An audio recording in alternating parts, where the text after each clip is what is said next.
Eric James was used to long, lonely highways. A traveling photographer with no set home, he often chased strange stories and vanishing landscapes across the country. That night, the sun had dipped beneath the horizon like a dying ember, casting a dull orange glow over the empty roads of West Texas. His gas tank was near empty. His eyelids were heavier than his camera bag. When he saw the flickering neon sign off the I-40 exit, Desert Moon Motel, rooms $39, he didn't hesitate. He turned off into Amarillo and found a rundown, L-shaped building with 10 clearly marked rooms and a dusty vending machine humming like a dying robot. At the front desk, a tired-looking man with thick glasses and a nicotine-stained shirt handed Eric a plastic keycard. "Room 12, he said. Eric blinked. "Don't you only have 10 rooms?" The man smirked without meeting his eyes. "We opened up a back unit recently. You'll find it around the side. It's quiet." Eric walked through a narrow alley and found a faded metal door with the number 12 barely clinging to it. It looked wrong. The kind of wrong that prickles your skin without telling you why. Inside, the room was ugly. Carpet smelled like mildew.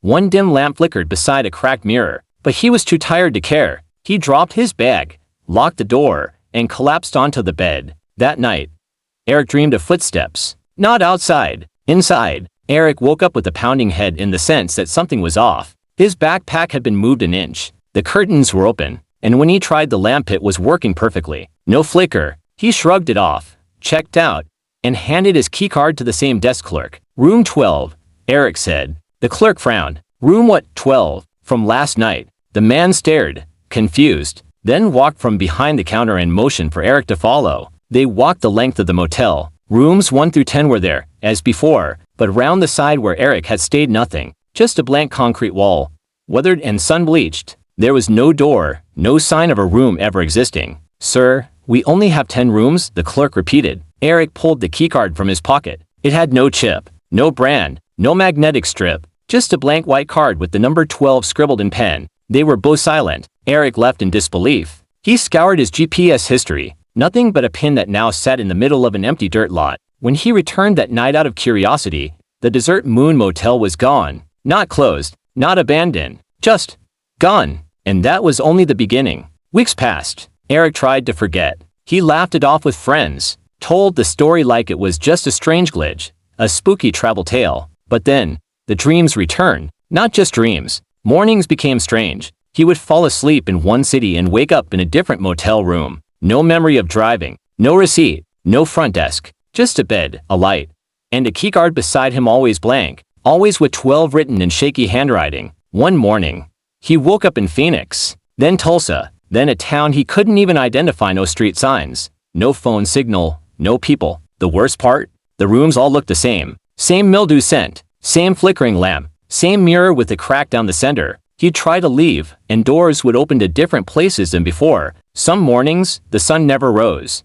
Others, he'd step out into a hallway that spiraled back into the same room. He was trapped in some loop of endless check-ins, and no matter how many times he threw away the keycard, another one would appear in his pocket. Room 12 wasn't just a place anymore. It was a presence. Eric stopped running. There was nowhere to run to. He began documenting everything, taking photos, recording audio, pinning maps. But all data erased itself after each night. Cameras would malfunction. Batteries drained in seconds. His laptop refused to power on. The more he tried to understand Room 12, the more it erased his reality. Then came the night he found the door, not in a motel, not in a building, but in the middle of a barren desert outside Santa Fe. A freestanding motel door, weathered wood, the number 12 nailed to it with rusted screws. Eric knew this was the end. He stepped through. The world around him warped. Walls formed. The room assembled itself like a puzzle lamp.